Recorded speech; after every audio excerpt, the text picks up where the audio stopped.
Blazing deals, boundless options. It's Hot Grill Summer at Whole Foods Market from June 14th through July 4th. Fire up the grill with quality cuts at the best prices. We're talking animal welfare certified meat. Check out the sales on bone-in ribeye, beef kebabs, and New York strip steak. Round out your barbecue with plant-based proteins, sliced cheese, soft buns, and all the condiments. Plus, sales on fresh strawberries, peaches, and more. Don't forget the pie either. Get grilling at Whole Foods Market. Terms apply.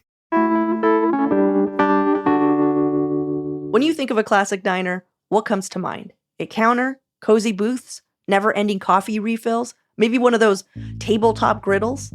Well, this month, Eater Portland wrestled with this very concept of what even constitutes a Portland diner in a city that's had more diner closures this past few years than ever before. So today on CityCast Portland, we're talking with Brooke Jackson Glidden, editor at Eater Portland and recent James Beard Award winner, about her best picks for the true diner experience. So go grab some black coffee and those little sugar packets, and let's get into it. It's Tuesday, June 27th. I'm Claudia Meza, and this is what Portland's talking about. Brooke, congratulations on your big win. Oh my gosh.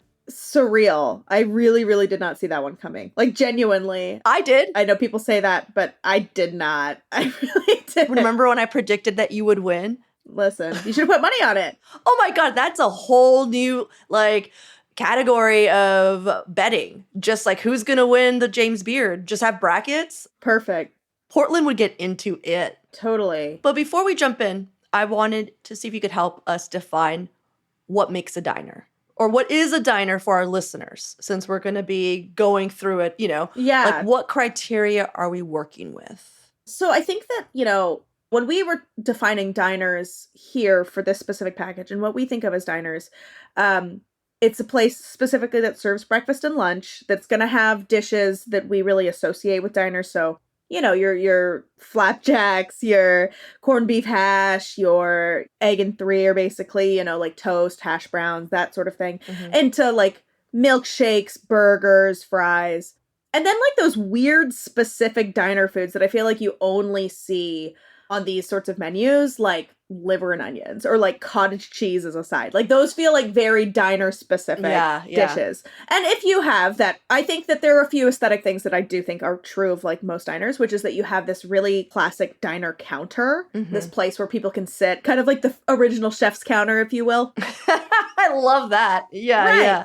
Right. And booths. You got to have booths, right? Right.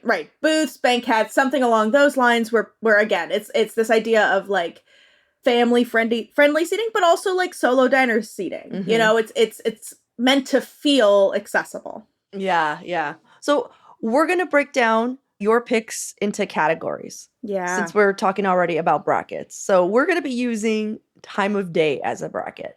We're talking morning, afternoon, and late night. So the way I was thinking about it is, what are the best diners for early morning? And I'm thinking, obviously, what's going to cure a hangover, or what's going to be just your quick, hey, this actually happened to me. Someone was working on my house and I couldn't make breakfast. And I was just where can I quickly just eat something where I can just hang out and maybe work and it's not going to be a big deal, And I feel like a diner was perfect for that. Diner is such a classic example of that. Yeah.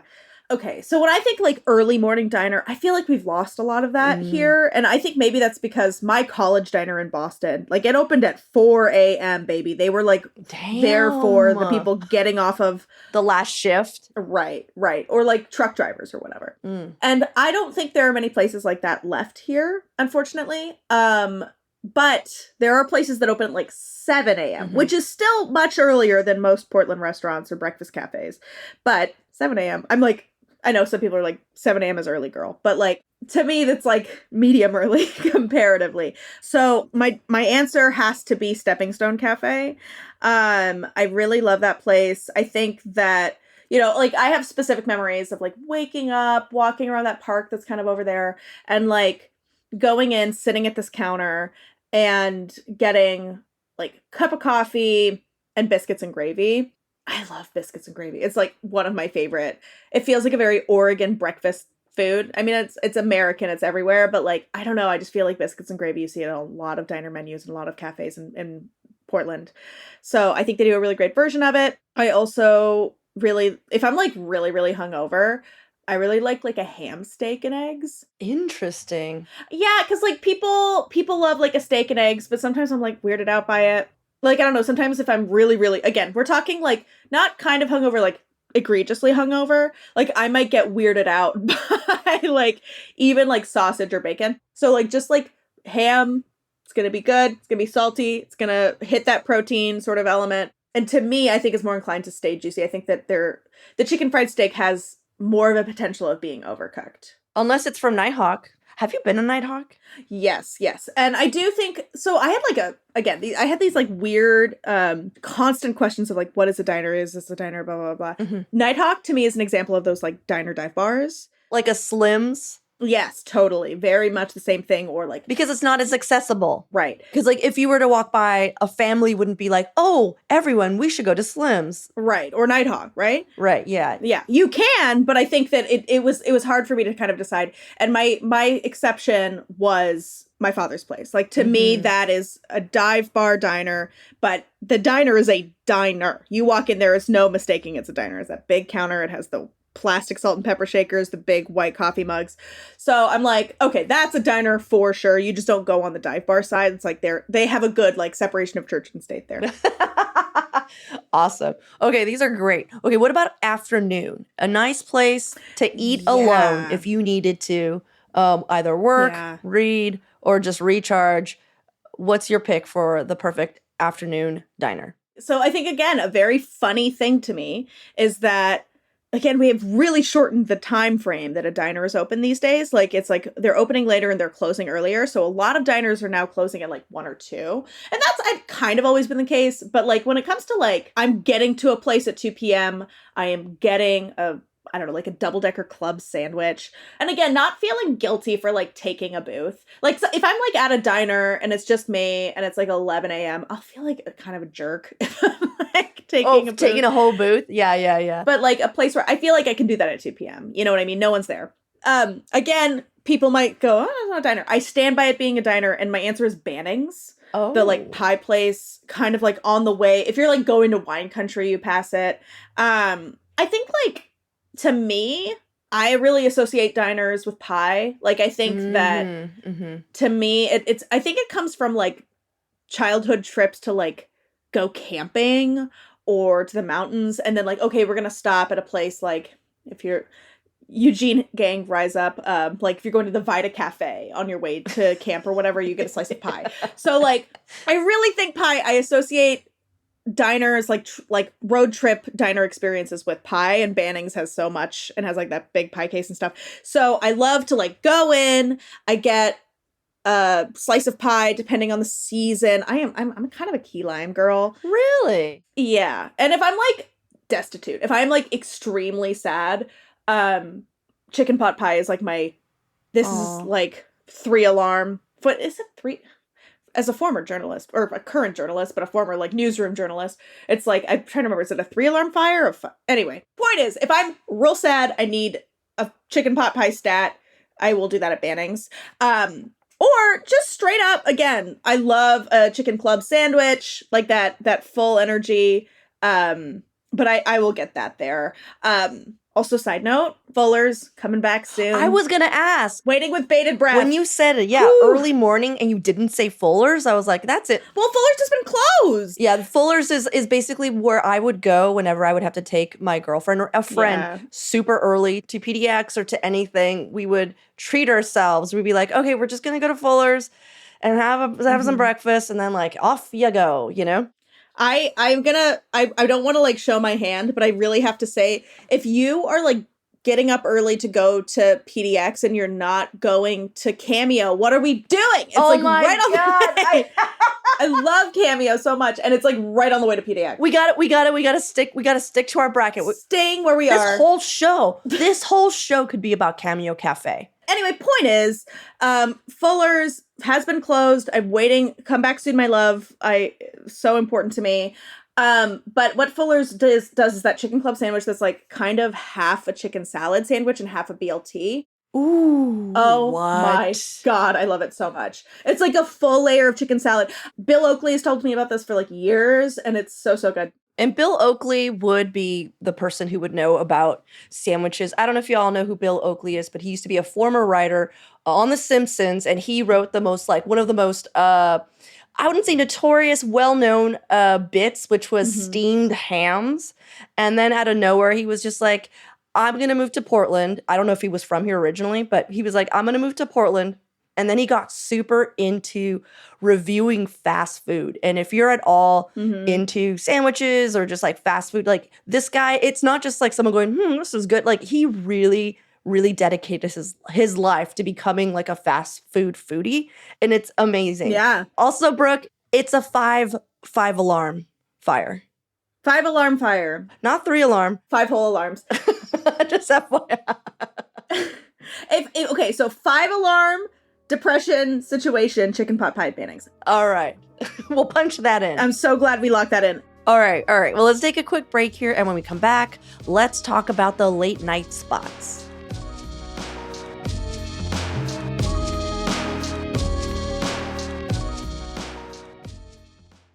Blazing deals, boundless options. It's Hot Grill Summer at Whole Foods Market from June 14th through July 4th. Fire up the grill with quality cuts at the best prices. We're talking animal welfare certified meat. Check out the sales on bone-in ribeye, beef kebabs, and New York strip steak. Round out your barbecue with plant-based proteins, sliced cheese, soft buns, and all the condiments. Plus, sales on fresh strawberries, peaches, and more. Don't forget the pie either. Get grilling at Whole Foods Market. Terms apply.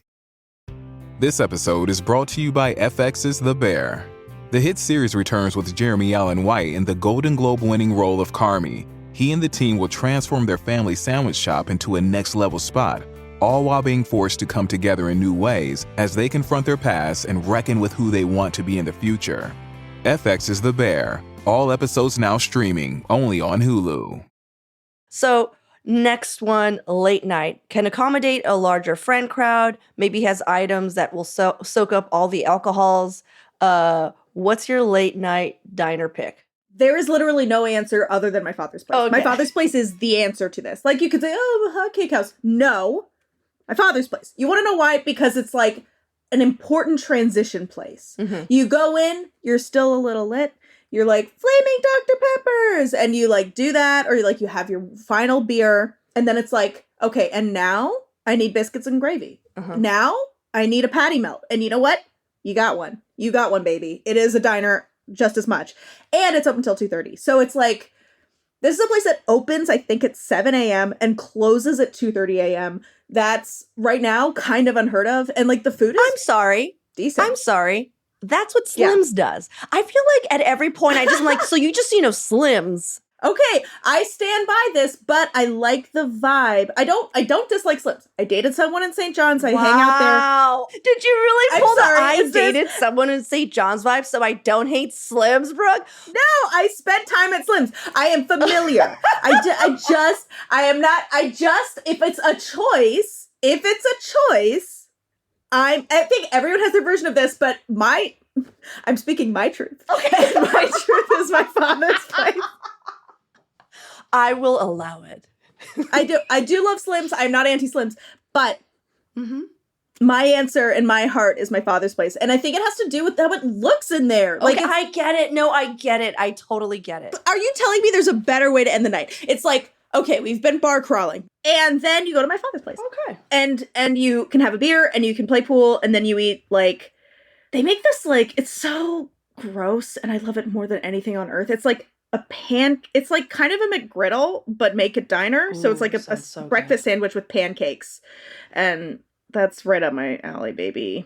Okay, all-time favorite. We've done the morning, we've done the afternoon, we've done dinner. What is your all-time favorite Portland diner? You can only pick one, Brooke.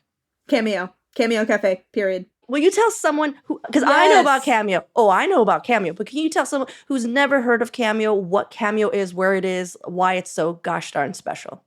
So Cameo technically runs 2 locations, but for me, when we talk about Cameo, we're talking about Cameo Cafe East, which is the diner that is next to like a motel of the same name. Technically, I think it's Northeast, but it's like off Sandy. This place, It's by the grotto. I remember that. Like, yes, it's very close to the grotto. It's a good spot to go before the grotto if you're someone who's like, who does that. I once went to the grotto and prayed to a Filipino Jesus for barbecue, and it worked. Oh, wow. Go on. How do I just leave the, okay, whatever. So I was like, how are we just abandoning Filipino Jesus? We'll go back to it. We'll get back to it. If you go to the grotto, there's so many Jesus. Okay, Yeah. okay, go on. Cameo Cafe. So it's, you walk in there and it's like very like Portland warped cottagecore. It looks like if Ren and Stimpy kind of tried to imagine what cottagecore would be. Like it's not straight cottagecore. It's like there's like this weird kind of Portland, I don't want to say like quirkiness, but quirkiness to like how it approaches it. So it's like kind of wild in there. There are like family photos and stuff all over the place. It is a diner. They have like the counter and everything, but it also has this like weird cutesy cafe vibe. Mhm. It's been open for like ages, for decades, but the current owner, Suji, she took this diner, this business that was for sale, and essentially tried to kind of like fold in Korean foods into the menu. And you know, she's Mhm. Korean, but it was like very like, it was the 90s. There weren't Korean restaurants in Portland at that period of time. But Cameo Cafe kind of starts doing this where it's like, okay, we're going to just put like a little bulgogi on here and we're going to put like a little bit of this on here. And then like one day she's just like, screw it. I'm going to like try giving away kimchi. Like I'm just going to like, I this very white city, I'm just gonna see if people will eat it. She was like, I won't be mad if you don't like it. And people loved it because kimchi rules and I love it very much. And hers is great. And so she just started to incorporate more and more Korean food onto this diner menu. And now it's like this amazing Korean American diner. You can get like eggs and bacon and then get the kimchi on the side. They make like a binditiok, which is like a big mung bean pancake. Mhm. So you can get that with bacon and eggs. I believe they have like a budae-jjigae. Like they have like this selection of Korean food in among like really good blueberry pancakes, like really good, you know what I mean? Like you get kind of the full experience there. And I think like the quality of the food is really great. It's so fun in there. She is so fun when she's around. I always feel like she's wearing a fedora. Like, I don't know. She's just got a look. It's so true. She will literally come and just chat you up. Like every time Yeah. I've gone there, she's been there and she gets really excited if you order any of the food that's like specifically very Korean. She will come to your table and just be like, "Do you like it?" Like she's really stoked that you order. We either get this spicy soldier soup, which is kimchi, ham, sausage, and veggies with ramen, or you could get a mandu bowl. I mean, my partner's Korean, so and she's also Catholic. So we go to Cameo. Oh, fun. I mean, there's just God, the menu there, you have so many things. But I just feel like it's a really big menu. And it's like, I don't know, there's a lot that's really good there. And I just really think it's hard to go wrong. Like, I don't know. I haven't gone and been like, this was the wrong choice, you know? Yeah. Everything's awesome. Bury my heart at Cameo Cafe. That's where we're going to spread Brooke's ashes. Thank you. Cameo Cafe. Everyone else is going to be super annoyed, but it's whatever. Okay. Last question. If you were a diner menu item, what would you be? While you're waiting, while you're trying to collect your thoughts, I will let you know that Julia, our audio producer, has already answered this, and she said she would be a side of bacon with maple syrup, Canadian as all heck. That's such a good answer. Okay. You know what? This is my answer. It's very specific. And of course, I have like a weirdly specific one. When I was in college, there was a diner in Boston and they had a combo #1 special. It came with eggs, potatoes, a meat of choice. I did corned beef hash, 1 pancake, and 1 piece of French toast. And it was $7. So like 2 plates of food. You could not fit it on 1 plate. It was $7. And this is me. And I think the reason why is that I am someone who can be very sweet. I am also someone who can be a little salty. Okay. And I have a very hard time making choices. Yeah, or cheap and plentiful. Yeah. You know me. I'm easy. Claudia, I have so much fun here.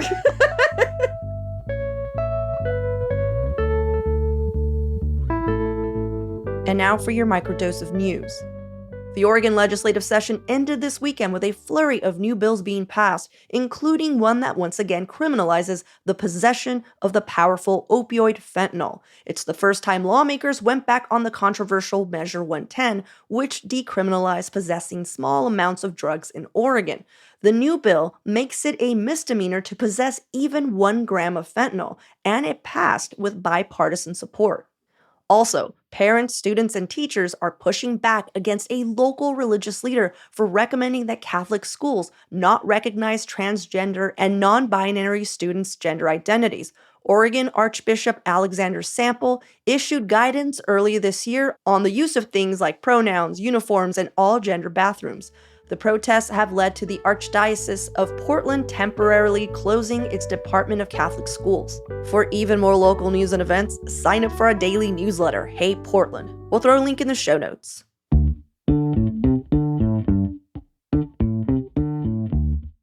That's all for today here on CityCast Portland. We'll be back tomorrow morning with more from around the city. Until then, see you at Slim's.